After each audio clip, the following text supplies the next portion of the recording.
இந்த கட்கதையை உடைப்போம். ஆப்பிரிக்காவில் எல்லோரும் ஏழைகள்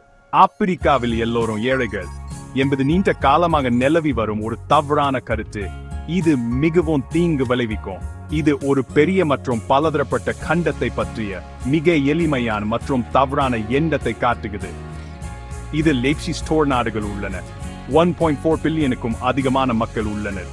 மேலும் அவர்களின் பொருளாதாரம், கலாச்சாரம் மற்றும் வளர்ச்சி நிலைகள் மிகவும் வேறுபட்டவை. இந்த கட்டுக்கதை ஏன் உருவானது, அதில் என்ன தவறு மற்றும் உண்மை என்ன என்பது இங்கே விரிவாக விளக்கப்பட்டுள்ளது. இந்த கட்டுக்கதையின் தோற்றம் 1.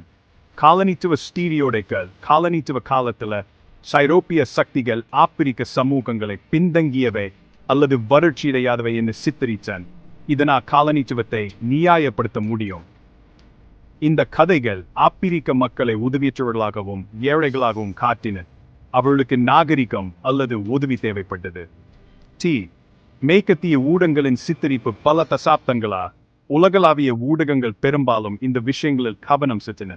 பஞ்சம் 1915களில் எத்தியோப்பியாவில் நடந்தது போல போர், காங்கோ, சூடான் போன்றவை, நோய்கள், HIV AIDS, எபோலா போன்றவை, சோகமான இசை பசியுள்ள குழந்தைகளுடன் சூரிய தொண்டு விளம்பரங்கள். இதனால் ஆப்பிரிக்கா ஒரு துயரமான கண்டம் என் ஒரு தலைப்பட்சமான பிம்பம் உருவானது. 3. வெளிநாட்டு உதவி மற்றும் NGO மார்க்கெட்டிங். சில சர்வதேச NGOக்கள் அவை முக்கியமான பணிகளை செய்தாலும் உணர்ச்சி பூர்வமான நிதி திரட்டும் முறைகளையும் சார்ந்துள்ளன. ஆப்பிரிக்காவை ஒரே மாதிரியா ஏழையாக காட்டுவது பணம் திரட்ட உதவுகிறது. ஆனா இது தவறான புரிதல்களை மேலும் அதிகரிக்குது. இந்த கட்டுக்கதை ஏன் தவறு? மாறுபட்ட பொருளாதார செயல்திறன். எல்லா ஆப்பிரிக்க நாடுகளும் ஏழைகள் அல்ல. அதிக வருமானம் கொண்ட உதாரணங்கள்: செஷலஸ், GDP தனிநபர் வருமானம் $30,000 அதிகம். மொரிஷியஸ், வலுவான சுற்றுலா வங்கித்துறை. நடுத்தர வருமானம் கொண்ட உதாரணங்கள்: தென்னாப்பிரிக்கா, போட்ஸ்வானா, நமீபியா, காபோன் ஆகிய நாடுகளின் பொருளாதாரம் வலுவாக உள்ளது. நைஜீரியா, GDP அடிப்படையில் ஆப்பிரிக்காவின் மிகப்பெரிய பொருளாதாரம், ஒரு பெரிய எண்ணெய் உற்பத்தியாளர். நைரோபி, லாகோஸ், கிகாலி, அக்ரா போன்ற சில நகரங்கள் செல்வம், தொழில்நுட்பம் மற்றும் கலாச்சாரத்தின் மையங்களாக உள்ளன. அங்கு நடுத்தர வர்க்கம் வேகமாக வளர்ந்து வரும் நடுத்தர வர்க்கம். ஆப்பிரிக்க வளர்ச்சி வங்கியின்படி 300 மில்லியனுக்கும் அதிகமான ஆப்பிரிக்கர்கள் இப்போது நடுத்தர வர்க்கத்தில் உள்ளனர். அவர்கள் தினமும் $2 முதல் $EP வரை செலவு செய்கிறார்கள். நகரமயமாக்கல், தொழில்நுட்ப மற்றும் கல்வி வளர்ந்து வருகின்றன.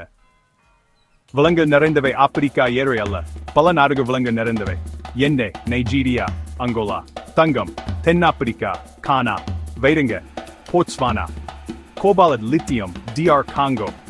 சவால் என்பது வங்கிகளின் தவறான மேலாண்மை மற்றும் சமற்ற விநியோகம், செல்வத்தின் பற்றாக்குறை அல்ல. செழிப்பான துறைகள். ஆப்பிரிக்கா ஒவ்வொரு துறையிலும் புதுமைகளை உருவாக்கி வருகிறது. பிண்டெக், கென்யாவின் M-Pesa உலக புகழ் பெற்றது.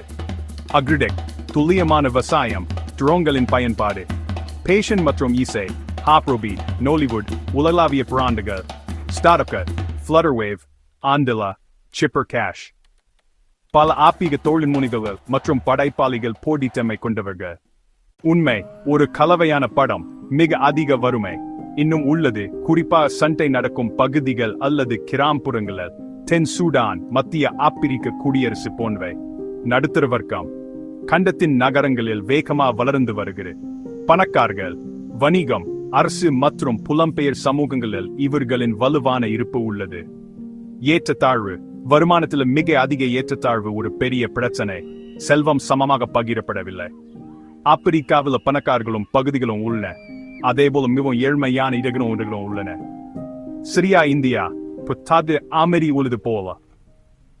இந்த கட்டுக்கதையின் தாக்கம், எதிர்மறை தாக்கம். ஆப்பிரிக்க மக்களை உதவியற்றவர்களா அல்லது பின்தங்கியவர்களா ஸ்டீரியோடைப் செய்வது. முதலீடு மற்றும் சுற்றுலாவை ஊக்கப்படுத்துவதை தடுப்பது. கல்வி மற்றும் ஊடகங்களில் அறியாமை. ஆப்பிரிக்க குரல்களை பலவீனப்படுத்துவது. அவர்களை மாற்றத்தை உருவாக்குபவர்களா இல்லாமல் உதவி பெறுபவர்களா மட்டுமே காட்டுவது. என்ன தேவை? உலகளாவிய ஊடகங்களில் ஆப்பிரிக்காவை பற்றிய மேலும் சரியான தகவல்களை காட்டுவது. ஆப்பிரிக்க தலைமையிலான வெற்றி கதைகளை மேலும் ஊக்குவிப்பது. சொந்த கண்டுபிடிப்புகள் மற்றும் நிர்வாக சீர்திருத்தங்களை ஆதரிப்பது. கடைசி வார்த்தை, ஆப்பிரிக்காவில எல்லோரும் ஏழைகள் என்று சொல்வது ஆசியாவில எல்லோரும் ஏழைகள் என்று சொல்வதற்கு சமம். இது உண்மையை தவறானது, அவமதிப்பானது மற்றும் சிந்தனையில சோம்பேறித்தனத்தை காட்டுகிறது. ஆப்பிரிக்கா ஒரு நாடு அல்ல, இது சவால்களும் அற்புதமான முன்னேற்றமும் கொண்ட ஒரு கண்டம். உண்மை இதைவிட மிகவும் சிக்கலானது. பணக்கார ஆப்பிரிக்கர்கள், வெற்றிகரமான வணிகங்கள் அல்லது வேகமாக வளரும் நகரங்களின் உதாரணங்களை நீங்கள் பார்க்க விரும்புகிறீங்களா?